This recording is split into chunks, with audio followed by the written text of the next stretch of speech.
गौरतलब है कि टूना सवर चलने फिरने में असमर्थ कई दिनों से बीमार थे। उपायुक्त के संज्ञान में टूना सवर के विषय में जानकारी आने के पश्चात तत्काल प्रखंड से एक टीम को दंपा बेड़ा भेजा गया था। चिकित्सकों की टीम ने प्रारंभिक जांच के बाद सीएचसी डुमरिया लाने का निर्णय लिया, जहां प्राथमिक उपचार के बाद सदर अस्पताल रेफर किया गया था।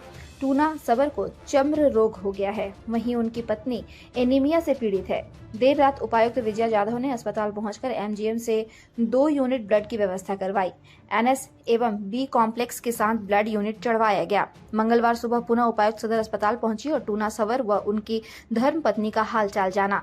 इस दौरान जिले के सिविल सर्जन जुझार मांझी समेत सबर दंपति का इलाज कर रहे चिकित्सक एमजीएम अस्पताल के चिकित्सक मुख्य रूप से मौजूद थे। उपायुक्त ने साफ तौर पर जिले के सिविल सर्जन को निर्देश दिया है कि इलाज में किसी तरह की कोई लापरवाही नहीं होनी चाहिए। किसी तरह की कोई जरूरत होने पर उन्हें खबर करने का निर्देश दिया।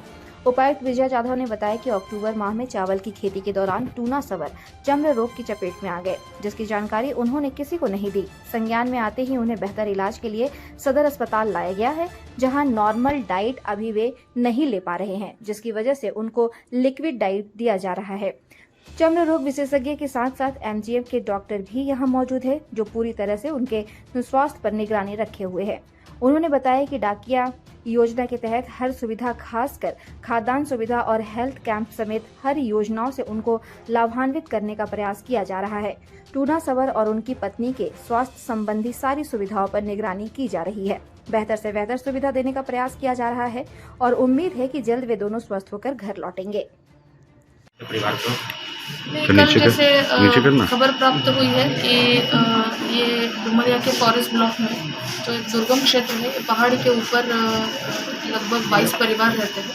तो कल यहाँ पे पूरा असेसमेंट किया गया उनका। ऑलमोस्ट मोटरेबल रोड छोड़ने के बाद 4.5 से 5 किलोमीटर पहाड़ 1-1.5 घंटा चढ़ के जाना पड़ा। इनकी जो कंडीशन थी, फिजिकल कंडीशन थी, वो बहुत ही ख़राब थी और ये चलने की स्थिति में नहीं। कल स्ट्रेचर से उनको 4.5 किलोमीटर ऊपर पहाड़ से नीचे लाया गया। इनका सीएचसी में कुछ प्रिलिमिनरी एग्जामिनेशन के बाद उनको यहाँ सदर लाया कल रात को। कल हमने रात में इनके जो खून का रिक्वायरमेंट था, उस हिसाब से 2 यूनिट्स कल हमने एमजीएम हॉस्पिटल से मंगाए थे। इनको रात को एनएस चढ़ाया था डॉक्टर साहब ने। बेसिकली स्किन के ऊपर काफ़ी दिनों से लेयर के ऊपर लेयर डेड स्किन्स के जमा हो गए हैं। टेक्निकली आपको डॉक्टर साहब एक्सप्लेन करेंगे। तो उसके वजह से इनकी वेन नहीं मिल रही थी कैनोला बनाने के लिए। कल बड़े प्रयास से पैर में इनका एक वेन इन लोगों ने ढूंढ निकाला। हमने कल उनको कैनोला चढ़ाया है, एनएस पानी दिया है। उसके साथ साथ 1 यूनिट खून का कल दिया है। हीमोग्लोबिन थोड़ा कम था और जैसा इनके भाषा में ये कह रहे हैं कि भात की खेती करने के लिए ये जब गए थे, तब अक्टूबर के महीने से इनको ये थोड़ा धीरे धीरे शुरू हो गया है।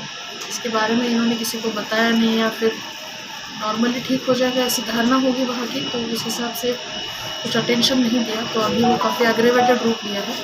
इनकी जो वाइफ है सोमी सबर, वो भी थोड़ी अनिमिक है। तो अभी हम इनको यहाँ इलाज भी दिला रहे हैं। एमजीएम के डॉक्टर्स की और खासकर स्किन स्पेशलिस्ट की टीम यहाँ पे आई हुई है।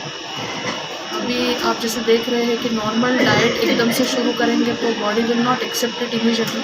तो लिक्विड्स एंड फ्लूइड्स ही दिए जा रहे हैं। अभी फ्रूट जूस उन्होंने पिया है।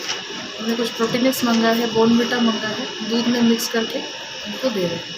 गांव में मैडम किस तरह की सहायता और जो परिवार है, सबर परिवार जो रह रहे हैं? डाकिया योजना के तहत सबर लोगों को ऑलरेडी कवर किया ही जा रहा है। जैसे अभी हम इसका रिव्यू ले रहे हैं। हम हर महीने भी हमने जितने समर कैंप आयोजित किए हैं, सारे सबर कम्युनिटी के लिए बेहतर से बेहतर स्वास्थ्य सुविधा हो और खाने के अनाज की पूर्ति जो है, अगर उनका आधार भी नहीं होता है तो रजिस्टर के अगेंस्ट, उनके अंगूठा के अगेंस्ट भी खाद्यान्न पहुंचाना है। तो कुछ लोग जो छूट रहे हैं या कुछ जो नॉन पीवीटीजीएस बन के भी अनाज ले रहे हैं, उनका नेम वीडिंग आउट करने का काम शुरू है। बाकी रेगुलरली तो हेल्थ कैंप हो ही रहा है।